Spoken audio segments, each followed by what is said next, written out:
প্রতিদিন লক্ষ লক্ষ টাকার বিনিময়ে ভারতে আশ্রয় নিচ্ছে বাংলাদেশি প্রভাবশালী ব্যক্তি থেকে ধরে সাধারণ নাগরিকেরা। প্রশ্ন হচ্ছে, কেন এইভাবে প্রবেশ করে ভারতে আশ্রয় নিচ্ছে ওরা? এই যদি চলতে থাকে তাহলে ভারতবর্ষ একদিন অবৈধ বাংলাদেশিদের করিডোরে পরিণত হবেই, তা নিশ্চিত। তাই সবার আগে এই সকল দালালদের ধরে কঠোর শাস্তি দেওয়া উচিত, যারা লক্ষ লক্ষ টাকা লেনদেনের বিনিময়ে মানব পাচার বাণিজ্য চালিয়ে যাচ্ছে অবিরত, যারা টাকার বিনিময়ে বিক্রি করে দিচ্ছে এই দেশটাকে।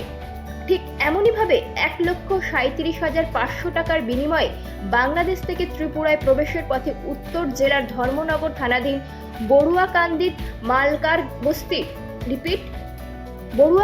মালকার বস্তি সংলগ্ন বর্ডার এলাকা থেকে বিএসএফ জওয়ানদের হাতে আটক 4 বাংলাদেশি মহিলা সহ এক পুরুষ। গত রবিবার রাতে ওই বাংলাদেশি অনুপ্রবেশকারীদের ধর্মনগর থানার হাতে সঁপে দিয়েছিলেন বিএসএফ জওয়ানরা। আজ সকালে তাদের আদালতে সোতর্প করা হয়। ভানুচন্দ্রের রিপোর্ট, আসাম প্রাইম নেটওয়ার্ক।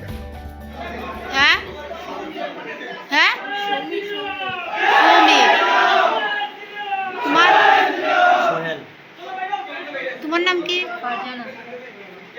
তোমার তোমার আজকে সকালে বৈঠানবাড়ি বিএসএফ ক্যাম্পের বিএসএফরা 5 জন বাংলাদেশি ন্যাশনালিস্ট আমাদের ধর্মনগর থানাতে হ্যান্ডওভার করছে।